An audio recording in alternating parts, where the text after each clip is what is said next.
Bom, eu não sei quanto a você, mas sou fã dessas coisas inexplicáveis que surgem na superfície do planeta e povoam o imaginário das pessoas. A começar pelo número 6 da nossa lista. Quer ver? O Templo de Zeus Olímpico. O que resta do Templo de Zeus em Atenas, hoje em dia, não é tão espetacular quanto era antigamente. Apenas algumas colunas permanecem intactas e outras estão espalhadas pelo chão em fragmentos. Não há sinal de Zeus, claro, mas se você pudesse voltar no tempo, há 2.600 anos, com certeza veria um lugar incrível. Era o maior templo da Grécia Antiga e as pessoas viajavam de longe para admirá-lo e reverenciá-lo. Segundo os antigos, quem deu a ordem para iniciar a construção do megatemplo foi um tirano ateniense chamado Pisístrato. Ele achava que para agradar ao povo tinha que construir monumentos gigantescos, ao mesmo tempo que ostentava seu poder. A construção começou no século VI a.C., mas só foi finalizada 650 anos depois, pelo então imperador romano Adriano. As primeiras pedras foram colocadas sobre os restos de um santuário ao ar livre, construído por Pisístrato. Após sua morte, o templo foi destruído e seus filhos iniciaram a construção de um novo. Este seria colossal, um grande templo, digno do próprio soberano dos deuses, Zeus. Mas a construção enfrentou vários problemas quando os responsáveis por ela foram expulsos de Atenas, em 510 a.C.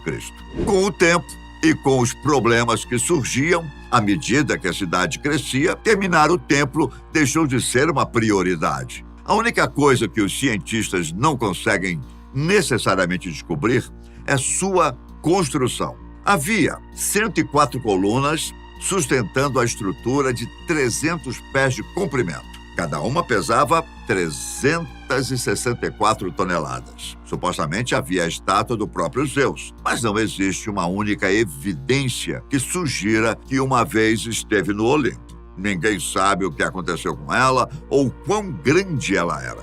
Por falar em grande, você já ouviu falar nos gigantes de Kinametsin?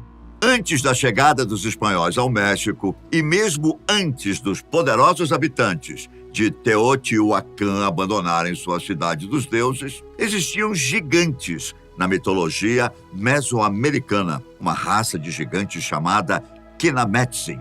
Segundo as histórias que contam, eles habitavam algumas regiões do México e não se sabe exatamente qual era a sua altura. Frei Andrés de Olmos relatou em suas crônicas que os ossos de um pé humano foram encontrados na Nova Espanha, no século XVI. Cada dedo tinha mais ou menos o mesmo tamanho de uma mão humana. Infelizmente, a fonte não é a mais confiável, uma vez que Frei Andrés escreveu muito sobre esses gigantes, entre 1528 e 1571. Então é difícil dizer se ele estava obcecado com os seres fantásticos ou se estava mesmo relatando algum acontecimento. Contudo, há também o Codex Zumárraga, um antigo texto que explica que, para os povos indígenas do México, os gigantes eram criações dos deuses, que acabaram desaparecendo da mesma forma que os habitantes da Atlântida. Provavelmente durante uma grande inundação que arrasou as montanhas de Tlaxcala.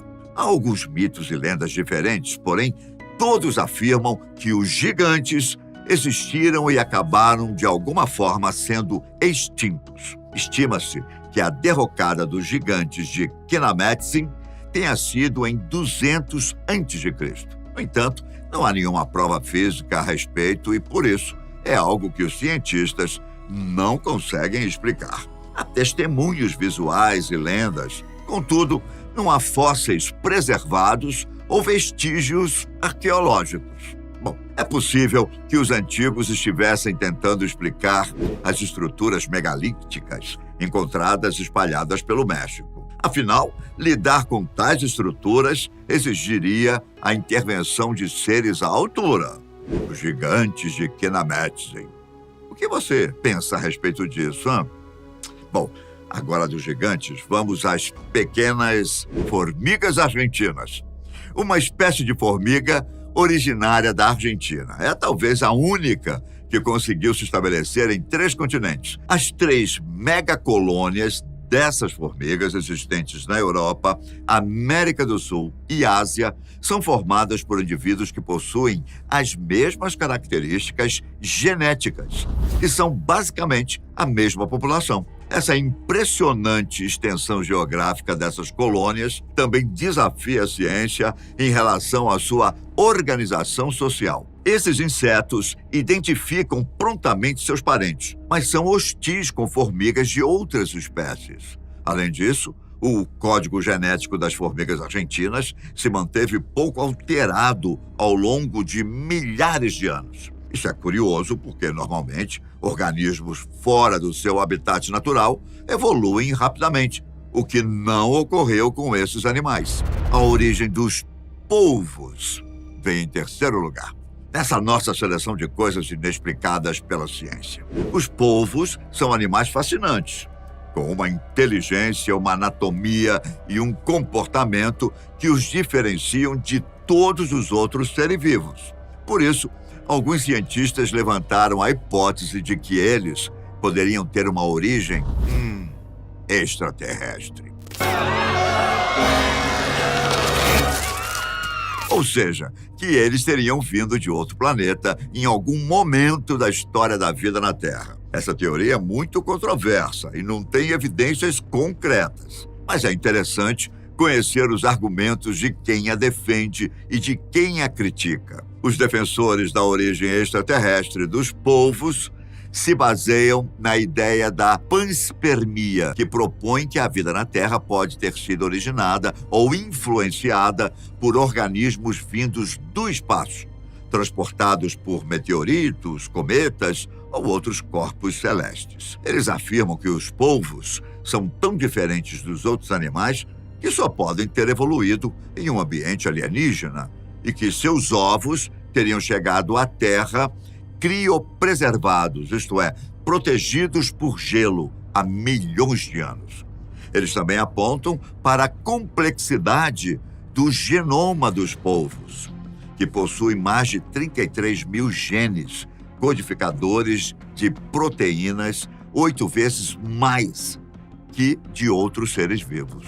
Além disso, eles destacam as capacidades cognitivas e comportamentais dos polvos, que demonstram curiosidade, aprendizado, solução de problemas e até personalidade. O que você acha disso? Bom, outra coisa que intriga a ciência é como eu diria, vida sem oxigênio. Na escola aprendemos que o oxigênio é essencial para a vida na Terra. Por isso, a comunidade científica ficou surpresa quando os primeiros animais que não dependiam de oxigênio foram descobertos no fundo do mar Mediterrâneo. Embora algumas bactérias e outros organismos simples possam viver sem oxigênio, o fenômeno era inédito entre animais multicelulares complexos. As criaturas recém-reveladas são do filo Loricifera, uma classe de pequenos animais que viviam com oxigênio, mas, eventualmente, se adaptaram a um novo ambiente com níveis mais baixos do gás, que foi substituído por sais. E ainda pouco ou nada se sabe sobre a história evolutiva desses animais. Pesquisas estão sendo feitas e poderão nos dar uma nova perspectiva sobre a vida marinha antes dos oceanos terem qualquer oxigênio há cerca de 600 milhões de anos. Isso poderá explicar também como as prováveis formas de vida extraterrestres podem sobreviver nos ambientes mais diversos possíveis. Para fechar essa nossa lista de coisas ainda não explicadas pela ciência, saiba que foi descoberto um ancestral humano misterioso. A origem dos humanos modernos foi bastante pesquisada ao longo dos anos e parecia que tínhamos uma boa noção sobre as nossas raízes. Até que os cientistas encontraram traços de um ancestral humano desconhecido no DNA de uma espécie extinta. Trata-se da Denisova hominins, uma espécie de hominídeo intimamente ligada aos neandertais e batizada em homenagem às cavernas onde seus membros foram achados. A análise dos Denisovans indicou que eles se misturaram com uma espécie misteriosa cerca de 30 mil anos atrás, que deixou no seu DNA uma marca singular, um conjunto estranho de dentes não encontrados em nenhuma outra parte do mundo vivo. Qual dessas coisas inexplicáveis mais chamou sua atenção, hein? Diz aí pra gente nos comentários. E obrigado e até a próxima. Um grande abraço. Tchau.